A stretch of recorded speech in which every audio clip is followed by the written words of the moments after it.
اعوذ باللہ من الشیطان الرجیم بسم اللہ الرحمن الرحیم الحمد للہ رب العالمین الرحمن الرحیم مالک یوم الدین ایاک نعبد و ایاک نستعین اہدنا الصراط المستقیم صراط الذین انعمت علیہم غیر المغضوب علیہم ولا الضالین آمین۔ صدق اللہ العظیم۔ اللہ تبارک و تعالی نے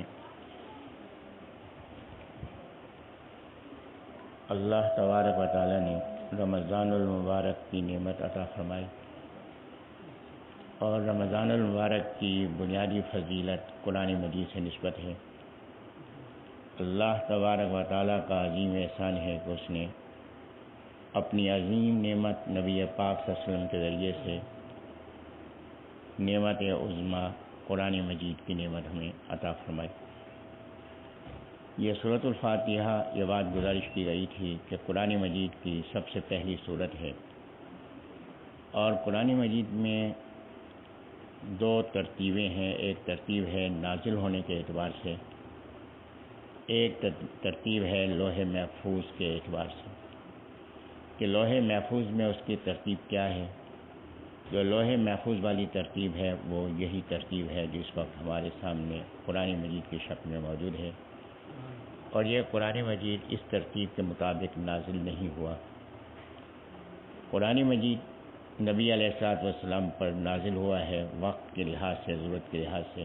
اللہ نے اپنی حکمت کے لحاظ سے جن آیات کو چاہا پہلے نازل فرما دیا، جن آیات کو چاہا بعد میں نازل فرمایا، جس میں اللہ تبارک و تعالیٰ کی حکمت بھی ہے اور اللہ تبارک و تعالیٰ کی رحمت بھی ہے۔ تو اللہ تبارک و تعالیٰ نے سورۃ الفاتحہ، یہ مکمل صورت ہے، جو پہلی مکمل صورت نازل ہوئی سورۃ الفاتحہ ہے، اور یہ سورۃ فاتحہ مکمل نازل ہونے کے لحاظ سے بھی پہلی صورت ہے، اور لوح محفوظ کی ترتیب کے لحاظ سے بھی پہلی صورت ہے۔ قرآن مجید کی تلاوت کا آغاز تعوذ سے کرنا ہے کہ اعوذ باللہ من الشیطان الرجیم۔ ایک بات تو یہ ہے کہ خود قرآن مجید میں اللہ تعالیٰ نے یہ بات ارشاد فرمائی، فَإِذَا قَرَأْتَ الْقُرْآنَ فَاسْتَعِذْ بِاللَّهِ مِنَ الشَّيْطَانِ الرَّجِيمِ، کہ جب تم قرآن مجید کی قرأت کرو تو اللہ تبارک و تعالیٰ کی پناہ میں آؤ شیطان مردود کے شر سے بچنے کے لیے۔ انسان کے بنیادی دشمن چار ہیں۔ انسان کے بنیادی دشمن چار ہیں۔ ایک دشمن انسان کا شیطان ہے، ایک دشمن خود اس کا اپنا نفس ہے، ایک دشمن کافر ہے، اور ایک دشمن منافق ہے۔ انسان کے بنیادی دشمن چار ہیں، اور انسان کس کو کہتے ہیں؟ قُلْ يَا أَيُّهَا النَّاسُ إِنِّي رَسُولُ اللَّهِ إِلَيْكُمْ جَمِيعًا، کہ انسان وہ ہے جو نبی علیہ السلام کے ذریعے سے اللہ تبارک و تعالیٰ پر کامل ایمان رکھتا ہے۔ تو انسان حقیقت میں ایمان والا ہے۔ تو یہ ایمان والا، اس کے بنیادی طور پر چار دشمن ہیں۔ شیطان ہے، نفس ہے، کافر ہے، منافق ہے، اور ان چار کے ساتھ علیحدہ علیحدہ معاملہ ہے۔ کافر ہے تو اس دشمن سے نجات حاصل کرنے کے لیے اس کے خلاف جہاد کیا جائے گا، اور اگر منافق ہے تو اس کے کفر کو بے نقاب کیا جائے گا، تاکہ لوگوں کو معلوم ہو یہ کافر ہے، اور ایمان کی آڑ میں ایمان کی ڈھال اوڑھ کر وہ دشمن انسان کو دھوکہ نہ دے، تو اس کے لیے منافق کو بے نقاب کیا جائے گا۔ تیسرا دشمن جو انسان کا نفس ہے، تو نفس کا علاج یہ ہے کہ آپ نفس کی مرضی کے الٹ کریں تو نفس کی اصلاح ہوگی۔ نفس کے تین درجے ہیں۔ نفس امارہ، کہ نفس کی پہلی حالت یہ ہے کہ یہ اپنے حکم پر انسان کو چلاتا ہے، اور اگر آپ اس کی اصلاح کریں، اس کی بات نہ مانیں، اور اللہ تبارک و تعالیٰ کا ذکر کرتے رہیں، اور اس کو شیطان کے اثرات سے بچانے کی کوشش کرتے رہیں، تو پھر کیا ہوگا؟ یہ نفس بنے گا نفس لوامہ، کہ وہ نفس ہے جو گناہ پر ملامت کرنے والا ہوگا، اور اس کے بعد اگر پھر آپ اس کی مزید اصلاح فرماتے رہیں تو پھر یہ بن جائے گا نفس مطمئنہ۔ لفظ نفس مطمئنہ وہ ہے جس کو اللہ تبارک و تعالیٰ پر پورا اطمینان ہے، اور جو عبادت کے اندر لذت محسوس کرتا ہے، اللہ کے حکم کی تعمیل میں لذت محسوس کرے گا، تو نفس کے لیے آپ کیا کریں گے؟ مجاہدہ ہے کہ آپ کوشش کریں گے اور نفس کے خلاف آپ چلیں گے۔ مثال کے طور پر جی آج میں تھکا ہوا ہوں تو اس لیے میں آج سنتیں نہیں پڑھتا، دل میں یہ خیال آ گیا، نفس نے یہ بات ڈال دی کہ آج تھکاوٹ ہے، چلو فرض ہیں وہ پڑھ لیتے ہیں، آج سنت نہیں پڑھتے۔ کہا کہ اچھا ٹھیک ہے، تو نے کہا سنت نہیں پڑھتا، آج تو میں نوافل بھی پڑھوں گا، اور نوافل بھی معمول سے زیادہ پڑھوں گا۔ جب آپ یہ انداز اختیار فرمائیں گے تو اس کا فائدہ کیا ہوگا کہ نفس کی اصلاح ہوتی ہوئی چلی جائے گی۔ یہ ہے مجاہدہ۔ اس کے بعد ایک دشمن رہ گیا، وہ ہے شیطان، اور شیطان کے بارے میں خود قرآن مجید میں اللہ تعالیٰ نے فرمایا کہ انہ یراکم، کہ وہ ہے اور اس کی قوم ہے، اس کی جو جماعت ہے وہ تمہیں دیکھتی ہے، تم اس کو نہیں دیکھتے۔ یہ وہ دشمن ہے جو نظر نہیں آتا، جب نظر نہیں آتا تو اس کے خلاف لڑنا تو مشکل ہے، تو اس کا ایک ہی علاج ہے کہ اپنے آپ کو اس ذات کی پناہ میں دے دو کہ جو ذات شیطان کو دیکھتی ہے اور شیطان اس کو نہیں دیکھ سکتا، وہ ذات کے جو شیطان پر غالب ہے اور شیطان اس کے سامنے مغلوب ہے، وہ ذات کون سی ذات ہے؟ وہ اللہ کی ذات ہے۔ تو اعوذ باللہ من الشیطان الرجیم، یہ اپنے آپ کو اللہ کے سپرد کرنا ہے، اور اس کے اندر آپ دیکھیں کہ یہ تعوذ جو ہے یہ ذکر کی اقسام میں سے ایک قسم ہے کہ جن حضرات کو وسوسے زیادہ آتے ہوں تو ان وسوسوں سے بچنے کا علاج اس تعوذ کے اندر موجود ہے کہ ہر نماز کے بعد آپ 7 بار اعوذ باللہ من الشیطان الرجیم پڑھ کے اپنے سینے پہ پھونک مار دیں، آپ دیکھیں گے کہ انشاءاللہ شیطانی وسوسے ختم ہو جائیں گے۔ تو یہ تعوذ کیا ہے؟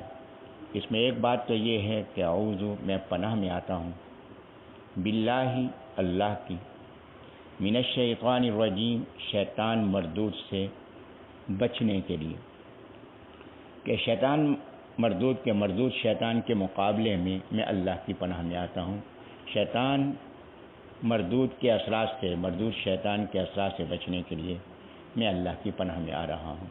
تو اعاذہ یعوذ کے معنی ہوتے ہیں اپنے آپ کو پناہ میں دینا۔ اعوذ، میں پناہ میں دے رہا ہوں، کس کی؟ باللہ، اللہ کی۔ کیوں دے رہا ہوں اپنے آپ کو اللہ کی پناہ میں؟ کیوں دے رہا ہوں؟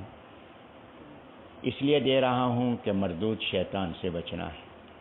تو مردود شیطان سے بچنے کی صورت صرف اور صرف ایک ہے کہ اپنے آپ کو اللہ کی پناہ میں دے دیا جائے۔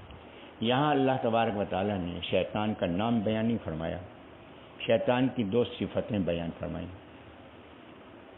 کہ الشیطان الرجیم، شیطان کا نام عزازیل ہے، اس کے لیے اللہ تبارک و تعالیٰ نے قرآن مجید میں ابلیس کا لفظ بھی استعمال فرمایا ہے، شیطان کا لفظ بھی استعمال فرمایا ہے، اور تعوذ میں رجیم کا لفظ آیا ہے۔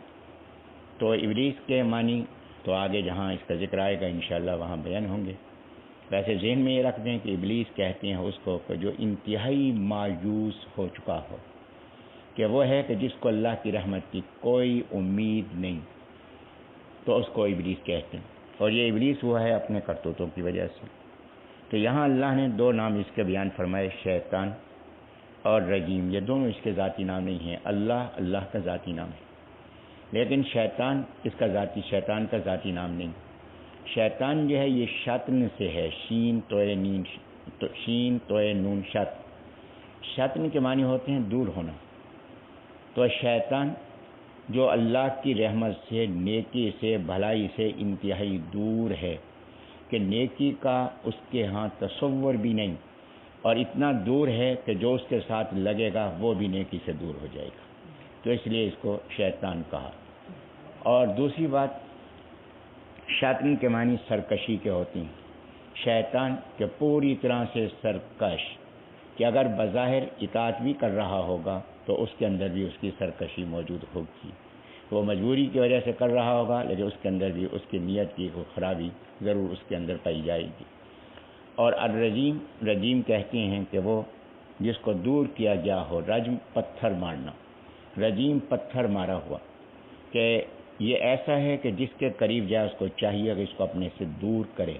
یہ اللہ کی رحمت سے انتہائی دور ہے، اللہ کی رحمت کے قریب نہیں آ سکتا، تو اس لحاظ سے اس کو نہایت مردود کہا ہے کہ رجیم فعیل کے وزن پر ہے، اور جو الفاظ فعیل کے وزن پر ہوں گے ان کا ترجمہ نہایت کے ساتھ کریں گے، تو یہ نہایت مردود ہے۔ قرآن مجید کی تلاوت میں سب سے بڑی رکاوٹ شیطان ہے، کہ سب سے زیادہ تکلیف شیطان کو ہے، اس لیے فرمایا کہ پہلے اعوذ باللہ من الشیطان الرجیم پڑھو تاکہ شیطان کے اثرات سے بچاؤ ہو جائے، اب اس کے بعد اللہ کی رحمت کے طلبگار بنو، تو پھر پڑھنا ہے بسم اللہ الرحمن الرحیم، تاکہ اللہ تبارک و تعالیٰ کی رحمت جو ہے وہ ہمیں حاصل ہو جائے۔ اور یہاں یوں ذہن نشین فرما لیا یہ بات کہ تعوذ میں اللہ تبارک و تعالیٰ سے تعلق جوڑا جا رہا ہے، اور تسمیہ میں اللہ تبارک و تعالیٰ کی رحمت میں اپنے آپ کو دیا جا رہا ہے، تو لہٰذا پہلے شیطان سے تعلق توڑیں گے، اس کے بعد اللہ سے تعلق جڑے گا، اور شیطان کے تعلقات سے جب نکلیں گے اللہ کی رحمتوں کا حصول ہوگا۔ اس لیے فرمایا کہ پہلے تعوذ پڑھیں، پھر بسم اللہ پڑھیں، اور اس کے بعد قرآن مجید کی تلاوت شروع کریں۔ دیکھیے ایک بات یہ ہے کہ پہلے مرحلے میں ناپاکی کو دور کیا جائے گا، پھر پاکیزگی میں مزید آگے بڑھا جائے گا۔ آپ وضو کب کریں گے؟ حاجت ہے، پیشاب ہے، پہلے اس کو دھوئیں گے، اس کو دھونے کے بعد اب آپ وضو فرمائیں گے، اور وضو فرمائیں گے پھر آپ نماز پڑھیں گے۔ تو اسی طرح تعوذ ہے، اس میں اپنے آپ کو گندگی سے پہلے پاک کرنا ہے، صاف کرنا ہے، گندگی سے صاف کر کے پھر پاکیزگی اختیار کرنی ہے، اور وہ بسم اللہ کے اندر ہے کہ اللہ کی رحمت کا حصول ہوگا، اور اس کے بعد جو ہے اللہ تبارک و تعالی پر ایمان، بسم اللہ الرحمن الرحیم کے اندر اللہ پر ایمان ہے اور اللہ پر بھروسہ ہے، کہ اللہ پر بھروسہ اور اللہ پر ایمان، بنیادی چیز اللہ پر ایمان ہے، کہ اللہ نے اس میں اپنے 3 نام بیان فرمائے ہیں، اللہ، رحمان اور رحیم۔ اللہ تبارک و تعالیٰ کا ذاتی نام ہے، اور یہ تینوں نام آگے سورۃ فاتحہ کے اندر آ رہے ہیں، اور وہاں اس کی تھوڑی سی وضاحت جو ہے وہ ہوگی۔ اب یہ ہے کہ جہاں تک اس سورۃ الفاتحہ کا تعلق ہے، سب سے پہلی بات یہ ہے کہ سورۃ الفاتحہ کے جو فضائل ہیں وہ فضائل کیا ہیں۔ اتنی بات ذہن نشین فرما لیجیے کہ نبی علیہ الصلوۃ والسلام نے سورۃ فاتحہ کے بارے میں یہ بات ارشاد فرمائی ہے کہ یہ وہ سورت ہے جو اللہ تبارک و تعالی نے اس سے پہلے کسی کو عطا نہیں فرمائی، یہ اللہ کے خاص خزانے سے ہے، اور یہ اس کی خصوصیات ہیں جو اس کے ناموں سے ظاہر ہیں، کہ سورۃ فاتحہ کے مختلف نام ہیں جو ثابت ہیں، اس کے مختلف نام ہیں جو نبی علیہ الصلوۃ والسلام نے بیان فرمائے ہیں۔ تو ان ناموں میں سب سے پہلا نام اس کا الفاتحہ ہے۔ اس کو فاتحۃ الکتاب بھی کہتے ہیں اور فاتحۃ القرآن بھی کہتے ہیں۔ فاتحہ کے معنی ہوتے ہیں کھولنے والی، تو فاتحۃ الکتاب یہ کتاب کو کھولنے والی ہے، اور فاتحۃ القرآن کون سی کتاب؟ جس کو قرآن مجید کہتے ہیں، تو یہ قرآن کو کھولنے والی ہے، اس لیے اس کا نام فاتحۃ الکتاب اور فاتحۃ القرآن ہے۔ تو اس کا نام سورۃ الفاتحہ ہے، تو یہ کھولنے والی ہے۔ کیا کھولتی ہے؟ کہ قرآن مجید کے اندر اللہ نے جو حکمتیں بیان فرمائی ہیں، قرآن مجید میں اللہ تبارک و تعالیٰ نے جو کچھ بیان فرمایا اس صورت کے اندر اس کا خلاصہ ہے، تو یہ سارے حقائق ہیں جو یہ سورۃ فاتحہ واضح کرتی ہے۔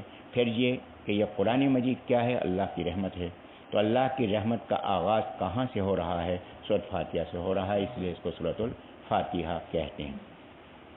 پھر یہ کہ اس کے ناموں میں ایک نام ہے الحمد۔ الحمد اس کا نام ہے کہ اس کا آغاز الحمد سے ہو رہا ہے۔ اسی طرح آپ دیکھیں قرآن مجید کی جو باقی صورتیں ہیں، اکثر صورتیں وہ ہیں کہ پہلے لفظ سے ان کا آغاز ہو رہا ہے، تو اس کا نام بھی اس کی نسبت سے ہے، جیسے یاسین، یہ سورت کا نام سورہ یاسین ہے کہ اس کا آغاز یاسین سے ہو رہا ہے۔ حامیم ان صورتوں کا نام حامیم ہے کہ ان کا آغاز حامیم سے ہو رہا ہے، تو پہلے لفظ سے جو آغاز ہو رہا ہے تو اس لحاظ سے صورت کا نام الحمد ہے۔ اور اس صورت کا نام الحمد اس لحاظ سے ہے کہ اس کا آغاز الحمد سے ہو رہا ہے، لیکن حمد کس کو کہتے ہیں؟ حمد کہتے ہیں کہ وہ تعریف جو حقیقی کمالات کی وجہ سے کی جائے، وہ ذات اقدس جس کی تعریف حقیقی کمالات کی وجہ سے ہوگی اور جس میں سارے کمالات ہوں گے، وہ ذات کون سی ذات ہے؟ وہ اللہ کی ذات ہے۔ انسان کے اندر کمال ہے، کیا یہ کمال اس کا ذاتی کمال ہے؟ کیا اس کے اپنے اختیار کا کمال ہے؟ نہیں۔ کہ اللہ نے ایک آدمی ہے اس کو حافظہ دیا، اللہ نے ایک آدمی کو عزت دی، کیا یہ عزت اس کی ذاتی ہے؟ یہ کمال اس کا ذاتی ہے؟ نہیں۔ کس کا دیا ہوا ہے؟ اللہ کا دیا ہوا ہے۔ اور اسی طریقے سے فرشتوں کا کمال یا دیگر مخلوقات کا کمال یہ سورج ہے اور اس کی روشنی، کیا یہ سورج کی روشنی اپنی ذاتی ہے؟ نہیں۔ کس کی دی ہوئی ہے؟ اللہ کی دی ہوئی ہے۔ تو حقیقی تعریف کس کی ہوگی؟ حقیقی تعریف تو اللہ کی ہوگی۔ آپ جس کی بھی تعریف کریں، دیکھیے رات ایک واقعہ میں نے گزارش کیا تھا کہ حضرت ابو ایوب انصاری رضی اللہ عنہ کی عظمت اور فضیلت کا جب ان کی وفات کے وقت میں اظہار ہوا ہے تو عیسائیوں نے آ کے پوچھا کہ یہ رات روشنی تھی، اس کی وجہ کیا تھی؟ تو بتایا گیا کہ حضرت یہ روشنی، انہوں نے بتایا کہ یہ روشنی اس وجہ سے تھی کہ نبی علیہ السلام کے ایک صحابی کا انتقال ہوا، اس کی تدفین تھی۔ تو انہوں نے کہا کہ جس نبی کے صحابی کا یہ کمال ہے اس نبی کا کمال کیا ہوگا؟ تو اسی طرح سے آپ سورج کی روشنی کو دیکھیں، سورج مخلوق ہے، جب اس کی روشنی اتنی ہے تو اس کو روشنی دینے والا وہ کتنا با کمال ہوگا۔ تو یہ انسان جو اتنے کمال والا ہے، نبی پاک صلی اللہ علیہ وسلم جو کمالات میں انتہائی جامع، جن کی مثال نہیں، جب نبی علیہ السلام اتنے کمال والے ہیں تو رب جس نے ان کو کمال عطا فرمایا وہ رب کتنا با کمال ہوگا۔ تو اس لیے اس سورت کا نام جو ہے سورۃ الحمد ہے۔ پھر یہ کہ اس سورت کے ناموں میں اس سورت کے ناموں میں ایک نام سبع مثانی ہے۔ سبع مثانی، سبع سات کو کہتے ہیں اور مثانی وہ جن کو دہرایا جائے، تو اس سورت کا نام سورت سبع مثانی ہے۔ وَلَقَدْ آتَيْنَاكَ سَبْعًا مِنَ الْمَثَانِي، یہ بات قرآن مجید میں اللہ نے فرمائی۔ اور اس کو 7 دہرائی جانے والی چیزیں کیوں کہا جاتا ہے؟ اس کی 7 آیتیں ہیں اور یہ سورت فاتحہ بار بار پڑھی جاتی ہے۔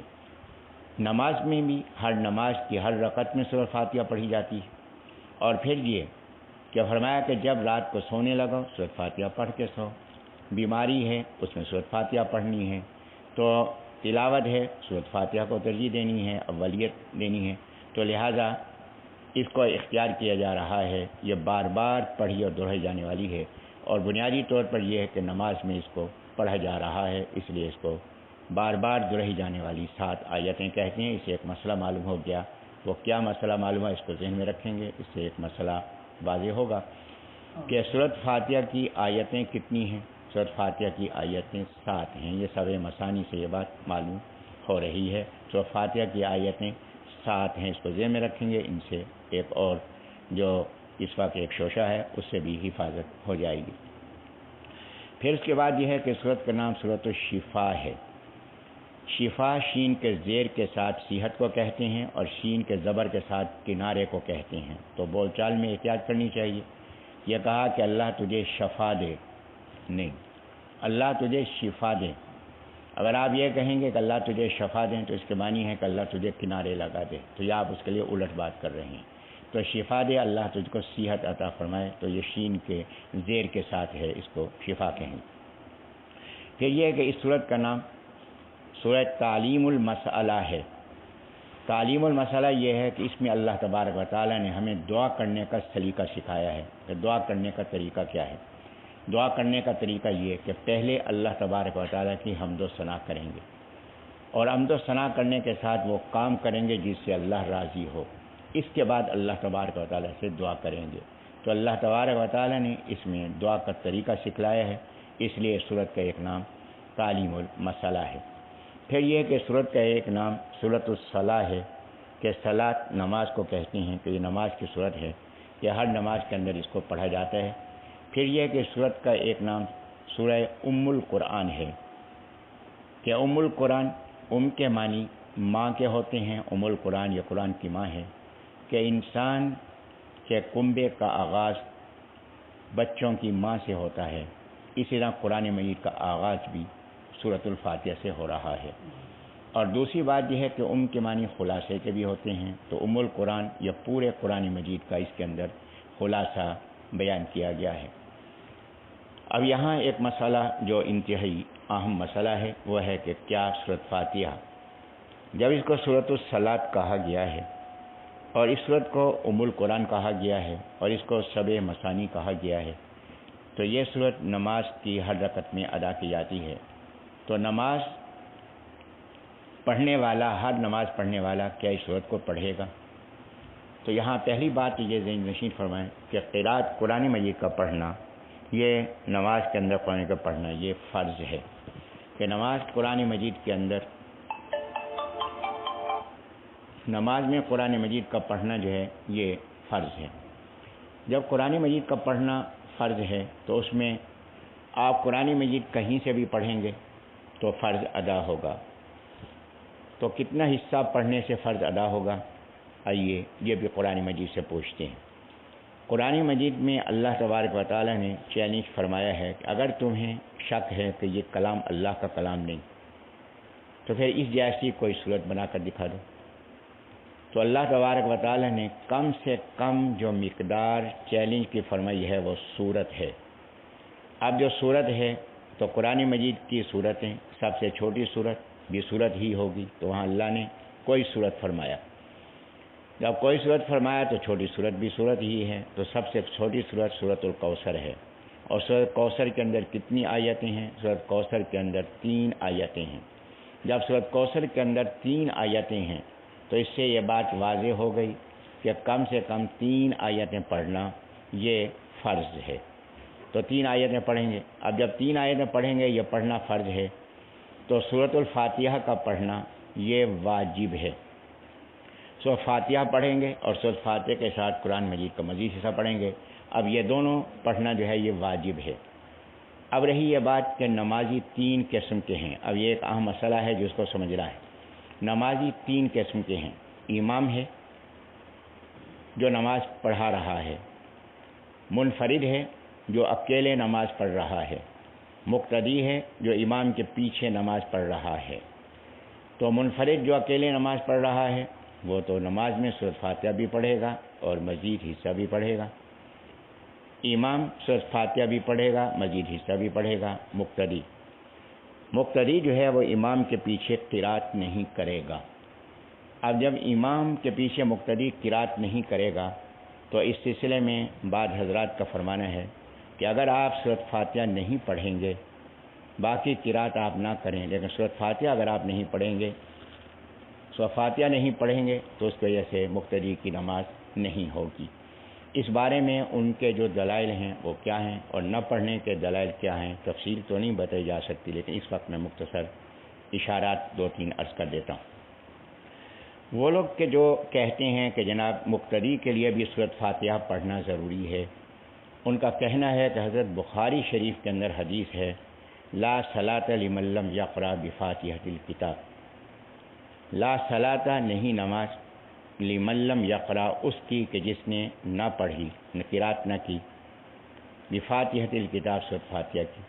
دیکھیے نبی علیہ السلام نے یہاں فرما دیا کہ اس کی نماز نہیں جس نے سورۃ فاتحہ نہیں پڑھی۔ تو اس میں تو سارے آ گئے، امام بھی آ گیا، مقتدی بھی آ گیا، منفرد بھی آ گیا، تو اس کے معنی ہے سورۃ فاتحہ پڑھنا سب کے لیے ضروری ہے، امام کے لیے بھی ضروری ہے اور منفرد کے لیے بھی ضروری ہے اور مقتدی کے لیے بھی ضروری ہے۔ تو یہاں بنیادی چیز ایک ذہن نشین فرما لیں کہ یہ مکمل حدیث کیا ہے، لا صلاۃ لمن لم یقرأ بفاتحۃ الکتاب فصاعدا، مکمل حدیث ہے لا صلاۃ لمن لم یقرأ بفاتحۃ الکتاب فصاعدا، کہ جس کے معنی ہے کہ نہیں ہے اس شخص کی نماز جو سورۃ فاتحہ کے ساتھ مزید حصہ نہیں پڑھتا۔ تو معلوم ہوا کہ کتنی چیزیں پڑھنا ضروری ہیں، 2 چیزیں پڑھنا ضروری ہیں، سورۃ فاتحہ بھی پڑھنا ضروری ہے، قرآن مجید کا مزید حصہ بھی پڑھنا ضروری ہے، اور جس نے سورۃ فاتحہ نہیں پڑھی اس کی نماز بھی نہیں ہوگی، اور جس نے مزید حصہ نہیں پڑھا اس کی نماز بھی نہیں ہوگی۔ تو جیسے سورۃ فاتحہ کا پڑھنا ضروری ہے ایسے مزید حصہ پڑھنا بھی ضروری ہے۔ اب آپ کے سامنے کوئی یہ بات کہے گا، اس کو سمجھ لیا جائے۔ وہ یہ ہے کہ جس وقت آپ کسی سے بات کر رہے ہوں گے وہ آپ کو بخاری شریف کھول کر دکھائے گا، وہ کہے گا کہ حضرت دیکھیں آپ نے درس سنا ہے نا، انہوں نے کہا کہ اس کے بعد فصاعدن کا ٹکڑا موجود ہے، بخاری میں دکھائیں کہاں ہے فصاعدن کا ٹکڑا، یہاں تو نہیں ہے۔ بجائے کہ بخاری میں فصاعدن کا ٹکڑا نہیں ہے، فصاعدن کا ٹکڑا مسلم شریف کے اندر ہے، فصاعدن کا ٹکڑا نسائی شریف کے اندر ہے، فصاعدن کا ٹکڑا ابو داؤد شریف کے اندر ہے۔ اب بخاری میں فصاعدن کا ٹکڑا تو نہیں ہے لیکن فصاعدن کا معنی اس کے اندر موجود ہیں۔ یہ بات میں تھوڑا سا اس کو واضح کر دوں کہ یہی بات جو ہے وہ حرم پاک کے اندر ہوئی، وہاں مجھے موقع دیا گیا علماء سے گفتگو کا، تو وہاں وہ حضرات علماء بھی تھے کہ جو فاتحہ پڑھنا ضروری قرار دیتے ہیں۔ انہوں نے سوال کیا کہ حضرت بخاری شریف میں یہ حدیث ہے لا صلاۃ لمن لم یقرأ بفاتحۃ الکتاب، کہ جس کے معنی یہ ہے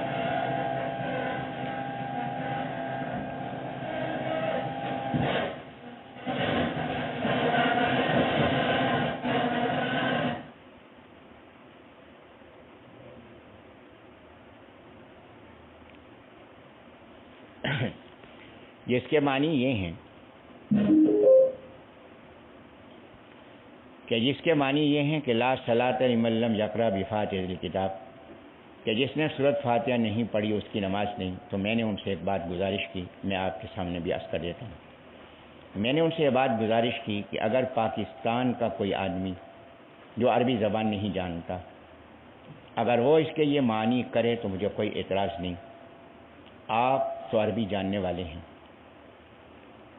آپ میں کچھ لوگ تو وہ ہیں جو خود عرب کے ہیں، کچھ لوگ وہ ہیں جو باہر سے آئے ہوئے ہیں اور یہاں رہتے ہیں، عالم ہیں، تو انہوں نے عربی زبان کی گرامر تو ضرور پڑھی ہوگی، اس کے بغیر تو قرآن حدیث نہیں پڑھا جا سکتا۔ تو لہٰذا آپ کو یہ بات آپ کے لیے مناسب نہیں کہ آپ اس کا یہ ترجمہ کریں کہ جان بوجھ کے آپ ترجمہ کر رہے ہیں اور غلط ہو۔ کیوں؟ عربی قانون کے لحاظ سے، عربی گرامر کے لحاظ سے اگر یہ معنی ہوتے کہ نہیں نماز اس شخص کی فاتحہ نہیں پڑھتا تو عبارت ہوتی لا صلاۃ لمن لم یقرأ فاتحۃ الکتاب۔ یہاں کیا ہے؟ لا صلاۃ لمن لم یقرأ بفاتحۃ الکتاب، یہاں بی کا ساتھ اضافہ ہے۔ اب یہاں بی ہو تو اس کے معنی ساتھ کے ہوتے ہیں، تو یہاں ہے کہ لا صلاۃ لمن لم یقرأ، نہیں ہے نماز اس شخص کی جس نے نہ پڑھی بفاتحۃ الکتاب، سو فاتحہ کے ساتھ، سو فاتحہ کے ساتھ مزید حصہ جس نے نہیں پڑھا اس کی نماز نہیں۔ تو یہ عربی گرامر کے لحاظ سے، اور پھر اس کی وضاحت میں نے عرض کی کہ موجود ہے کہ یہ میرا قیاس نہیں ہے بلکہ یہ فصاعدن کا ٹکڑا مسلم شریف کے اندر بھی موجود ہے، ابو داؤد شریف کے اندر موجود ہے، نسائی شریف کے اندر بھی موجود ہے۔ امام بخاری رحمۃ اللہ علیہ کی عادت مبارک یہ ہے کہ جب مفہوم پورا ہو جائے تو مزید الفاظ کو پورا نہیں لکھتے، چھوڑ دیتے ہیں، اور اسی کو پھر دوسرے محدثین نے لیا ہے۔ تو امام بخاری رحمۃ اللہ نے اس لیے آگے فصاعدن نہیں لکھا کہ بی فاتحۃ الکتاب، بی کے ساتھ مفہوم پورا ہو رہا تھا، اس لیے انہوں نے آگے فصاعدن نہیں درج فرمایا۔ تو ان کے اپنے ضابطے ہیں، اپنے اصول ہیں، لیکن بہرحال اس حدیث کا جو مفہوم ہے یہ پوری طرح سے واضح ہو رہا ہے۔ اب یہاں سوال ہے کہ جو شخص یہ کہتا ہے کہ سورۃ فاتحہ پڑھنا مقتدی کے لیے ضروری ہے، اسے مقتدی کے لیے مزید حصہ پڑھنا بھی ضروری سمجھنا چاہیے، اور اگر مزید حصہ پڑھنا ضروری نہیں سمجھتا تو پھر اس کے معنی ہے کہ حدیث پہ وہ عمل نہیں کر رہا، حدیث کو محض دھوکہ دینے کے لیے وہ استعمال کر رہا ہے۔ کیوں؟ اس لیے کہ دیگر احادیث سے بھی یہ بات واضح ہے۔ حضرت ابو ہریرہ رضی اللہ عنہ کی روایت ہے، ایسے دیگر روایتیں بھی موجود ہیں کہ فرمایا کہ نبی علیہ الصلوۃ والسلام نے واضح طور پر احادیث سیاستہ کے اندر موجود ہیں کہ نماز کے اندر پڑھنا ہے، فرمایا ہمیں حکم دیا گیا کہ ہم نماز میں سورۃ فاتحہ پڑھیں اور مزید جتنا آسانی سے پڑھ سکتے ہیں وہ بھی پڑھیں۔ پھر ایک حدیث کے اندر الفاظ آتے ہیں کہ ہم سورۃ فاتحہ پڑھیں وما زادہ، اور مزید بھی پڑھیں۔ تو لہٰذا جس کے لیے سورۃ فاتحہ پڑھنا ضروری ہے اس کے لیے مزید پڑھنا بھی ضروری ہے، اور جس کے لیے مزید پڑھنا ضروری نہیں اس کے لیے سورہ فاتحہ پڑھنا بھی ضروری نہیں، لہٰذا اتفاقات پر فیصلہ ہوتے اختلاف کا، اس کے اندر کوئی اختلاف نہیں کہ مزید حصہ مقتدی نہیں پڑھے گا۔ جب مزید حصہ نہیں پڑھے گا تو مزید حصہ جو نہیں پڑھے گا سورہ فاتحہ بھی نہیں پڑھے گا، اس لیے سورہ فاتحہ پڑھنا اس کے لیے ہے جس کے لیے مزید حصہ پڑھنا ہے، اور مزید حصہ پڑھنا اس کے لیے جس کے سورہ فاتحہ پڑھنا ہے۔ جب آپ کا ہمارا اس بات پر اتفاق ہے کہ مزید حصہ نہیں پڑھے گا تو جو مزید حصہ نہیں پڑھے گا سورہ فاتحہ بھی نہیں پڑھے گا، تو لہٰذا اتفاق ہونا چاہیے یا تو مکمل ہونا چاہیے، اور آدھی بات آدھی لینا، آدھی بات لینا، آدھی بات چھوڑنا۔ قرآن میں اللہ نے فرمایا، یہ بات آگے آئے گی کہ یہودیوں کا طریقہ ہے، ایمان والوں کا طریقہ نہیں، اس لیے اس سے اپنے آپ کو بچانا ضروری ہے۔ ایک بات تو یہ قابل غور ہے۔ دوسری بات یہ کہ نبی علیہ الصلوۃ والسلام نماز پڑھا رہے ہیں، نبی پاک صلی اللہ علیہ وسلم نماز پڑھا رہے ہیں، تو حضرت نماز پڑھا رہے تھے، نماز سے آپ فارغ ہوئے۔ یہ دوسری دلیل وہ لوگ جو پیش کرتے ہیں وہ میں عرض کر رہا ہوں کہ نبی علیہ الصلوۃ والسلام نماز پڑھا رہے تھے، نماز پڑھانے سے جیسے حضرت فارغ ہوئے، حضرت نے رخ انور مقتدیوں کی طرف پھیرا، فرمایا کہ میرے پیچھے کون پڑھ رہا تھا، کہ میرے پیچھے قرات کس نے کی ہے؟ ایک آدمی کھڑا ہوا۔ نبی علیہ السلام کے پیچھے نمازی کتنے ہوں گے؟ کیا اس زمانے کے اندر بھی کورونا کا قانون تھا کہ اتنے آدمی کھڑے ہوں، اتنے فٹ پہ فاصلے پہ کھڑے ہوں؟ نہیں۔ نبی علیہ السلام کے پیچھے تو یقیناً کثیر تعداد ہوگی ایمان والوں کی، اور ایمان والے دور دراز میں بھی ہوں گے، تو کس کے پیچھے نماز پڑھنے آتے ہوں گے؟ نبی علیہ السلام کے پیچھے نماز پڑھنے آتے ہوں گے، تو کثیر مجمع ہے۔ تو نبی علیہ السلام نے فرمایا کہ میرے پیچھے کس نے قرات کی ہے؟ ایک آدمی کھڑا ہوا، کہا کہ حضرت میں نے قرات کی۔ فرمایا تبھی تو میں حیران تھا کہ مجھ سے قرات میں ٹکراؤ ہو رہا ہے، کہ مجھ سے یہ قرآن چھینا جا رہا ہے۔ ٹھیک ہے، اب اس کے بعد یہ کہا جاتا ہے کہ نبی علیہ السلام نے اس کے بعد فرمایا فلا تفعلوا الا بام القرآن، سورۃ فاتحہ کے سوا نہ پڑھا کرو۔ اب اس کے بارے میں دو بنیادی باتیں میں عقلی گزارش کر رہا ہوں۔ پہلی بات یہ ہے کہ نبی علیہ السلام نے کیا فرمایا، سلام پھیرنے کے بعد کیا فرمایا؟ حضرت نے فرمایا کہ کون پڑھ رہا تھا؟ ایک آدمی کھڑا ہوا، حضرت نے فرمایا تیرے پڑھنے کی وجہ سے مجھ سے میرا قرآن چھینا جا رہا تھا۔ پھر حضرت آگے یہ فرما رہی ہیں فلا تفعلوا الا بام القرآن، تم سارے کے سارے سورہ فاتحہ پڑھ لیا کرو۔ حضرت ایک آدمی کے پڑھنے سے تو قرآن چھینا جا رہا ہے، اور جب سب پڑھیں گے تو کیا رکاوٹ پیدا نہیں ہوگی؟ تو کیا یہ ممکن ہے کہ حضرت نے یہ بات فرمائی ہو؟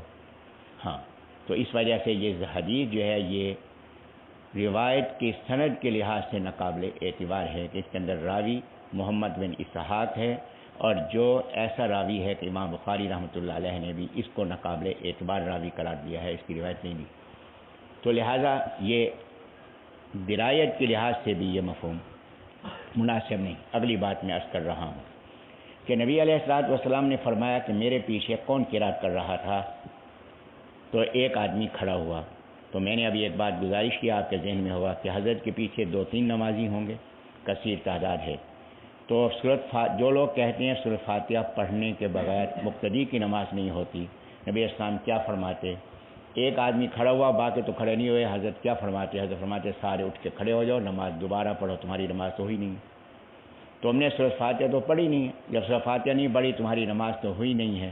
تو نبی علیہ الصلوۃ والسلام نے یہ حکم نہیں دیا، حدیث کی کسی کتاب کے اندر یہ حکم موجود نہیں کہ حضرت نے فرمایا ہو کہ اٹھو تو نماز دوبارہ پڑھو، سورۃ فاتحہ نہیں پڑھی ہے تمہاری نماز نہیں ہوئی۔ جب سورۃ فاتحہ کے بغیر نماز نہیں ہوتی تو ان سب کی نماز کیسے ہو گئی؟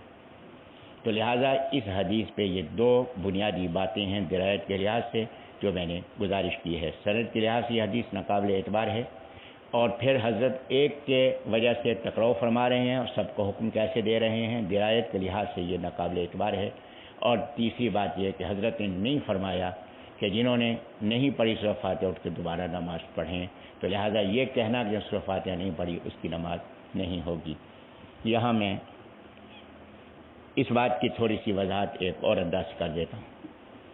حضرت عبداللہ بن مسعود رضی اللہ عنہ، جن کے بارے میں نبی علیہ السلام نے فرمایا کہ ان سے قرآن مجید سیکھیں، جن افراد سے قرآن سیکھنے کا حکم دیا، اس میں پہلا نام حضرت نے عبداللہ بن مسعود رضی اللہ عنہ کا لیا۔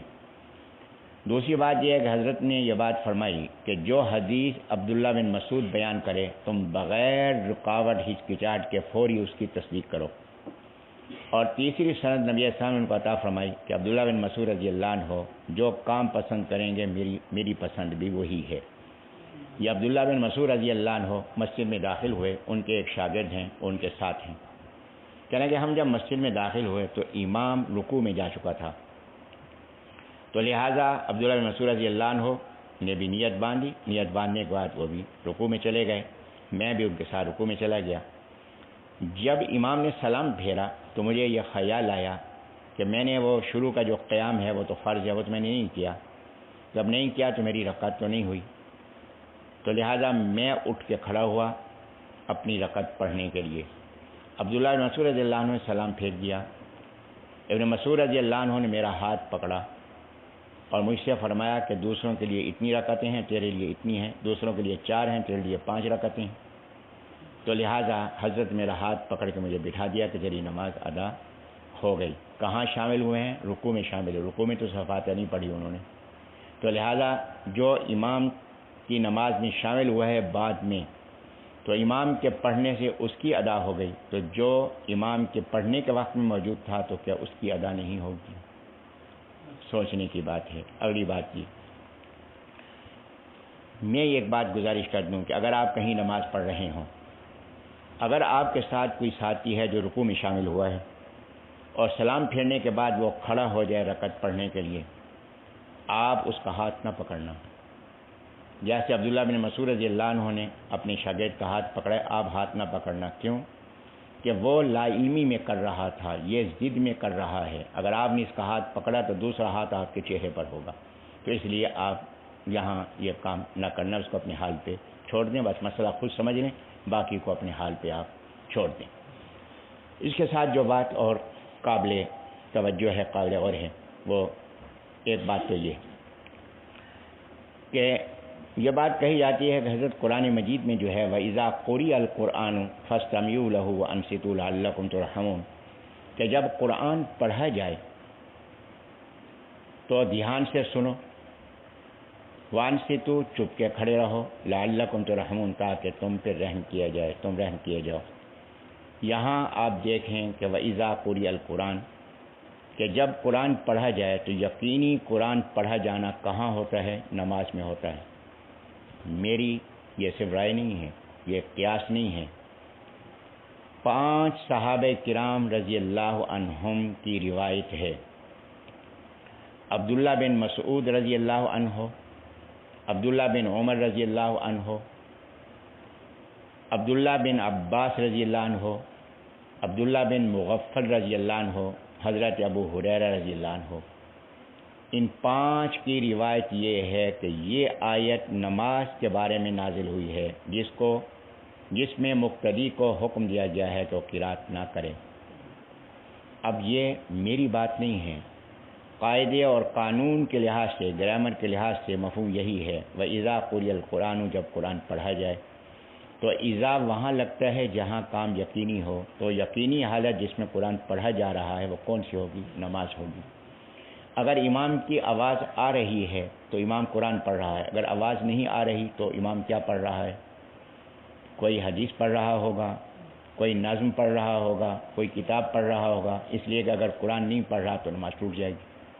تو لہٰذا چاہے آواز آئے چاہے آواز نہ آئے، دونوں صورتوں میں وہ قرآن ہی پڑھ رہا ہے. تو یہاں اللہ نے یہ نہیں فرمایا کہ جب قرآن اونچا پڑھا جائے، فرمایا جب قرآن پڑھا جائے. اب دونوں صورتوں میں قرآن پڑھا جا رہا ہے. اب کتنی صورتیں ہیں؟ 2 صورتیں ہیں، ایک ہے آواز آنے کی، ایک ہے آواز نہ آنے کی. تو اللہ نے حکم بھی 2 دیے. جب آواز آ رہی ہو فَاسْتَمِعُوا لَهُ تو پوری دھیان سے اس کو سنو، دھیان کہیں اور نہ جانے پائے. اگر آواز آ رہی ہے اور میں اپنا پڑھ رہا ہوں، کیا میری مکمل توجہ سننے پر ہوگی؟ نہیں ہوگی. تو لہذا فرمایا کہ جب آواز آ رہی ہے تو پورے دھیان سے اس کو سنو. اب دوسرا سوال یہ ہے کہ آواز نہیں آ رہی، پھر میں کیا کروں؟ تو یہاں بھی اللہ نے فرمایا وَأَنصِتُوا، یہ دوسرا حکم دیا گیا، تو بھی چپ کے رہو. تو بھی چپ کے رہو. تمہیں معلوم ہے کہ قرآن پڑھا جا رہا ہے تو اس کے ادب احترام میں چپ کے کھڑے رہو. جب چپکے رہو گے تو اس کا فائدہ کیا ہوگا؟ لعلکم ترحمون، تاکہ تم رحم کیے جاؤ، اللہ کی رحمتوں کے مستحق بنو گے۔ کب؟ جب امام کی قرات کے بعد خاموشی اختیار کرو گے۔ اب نبی علیہ الصلوۃ والسلام نے بھی یہ بات ارشاد فرما دی کہ من کان لہ امام فقراۃ الامام لہ قراء، کہ جو امام کے پیچھے نماز پڑھ رہا ہے امام کی قرات سے اس کی قرات ادا ہو جاتی ہے۔ تو یہاں جو مسئلہ ذہن نشین فرمانے کا ہے وہ کیا ہے کہ نماز کی ہر رکعت میں کتنے رکوع فرض ہیں؟ 1 رکوع۔ کتنے سجدے فرض ہیں؟ 2 سجدے۔ اگر آپ رکوع کس کو کر رہے ہیں؟ آپ رکوع کس کے آگے کر رہے ہیں؟ اللہ کے آگے کر رہے ہیں۔ سجدہ کس کو کر رہے ہیں؟ اللہ کو کر رہے ہیں۔ اگر آپ نماز کے اندر 1 رکعت میں 1 رکوع کرنے کے بعد دوسرا رکوع کریں گے تو نماز ادا ہوگی، کامل ہو جائے گی۔ رکوع تو اللہ ہی کو کر رہا ہوں، سبحان ربی العظیم پڑھ رہا ہوں، لیکن نہیں، نماز ٹوٹ جائے گی۔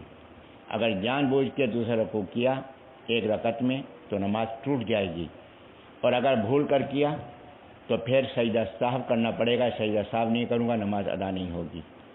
2 سجدے کیے ہیں، آپ 3 سجدے کر لیں، جان بوجھ کر کریں گے نماز ٹوٹ جائے گی، اور اگر آپ بھول کر کریں گے تو پھر آخر میں سجدہ سہو کرنا پڑے گا۔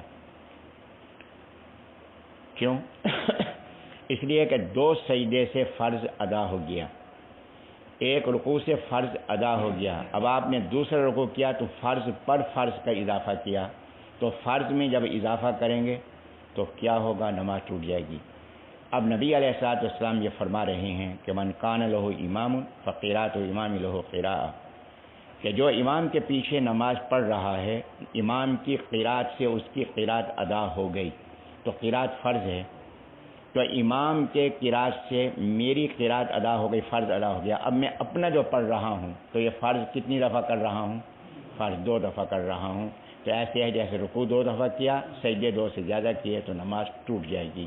اگر جان بوجھ کے پڑھ رہا ہوں تو نماز ٹوٹ جائے گی، اگر بھول کے کیا ہے تو پھر سجدہ سہو کرنا پڑے گا، لیکن امام کے پیچھے کی غلطی پہ سجدہ سہو نہیں، اس لیے اس پہ سجدہ سہو تو نہیں ہوگا، لیکن جان بوجھ کے پڑھے گا تو نماز ٹوٹ جائے گی۔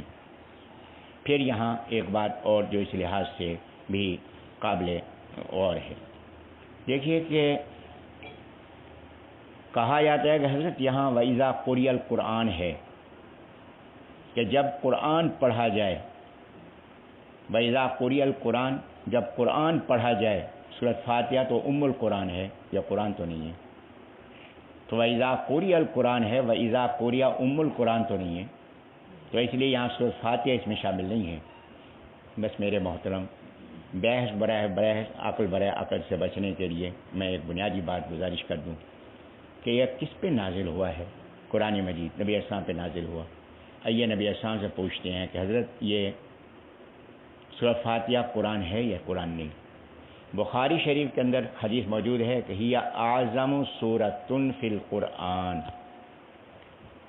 ہی اعظم سورۃ فی القرآن، قرآن مجید میں جو یہ سورۃ فاتحہ ہے یہ سب سے زیادہ فضیلت والی سورت ہے۔ تو نبی علیہ السلام نے یہاں فی القرآن کہا کہ قرآن میں یہ سورت جو سورۃ فاتحہ ہے یہ سب سے زیادہ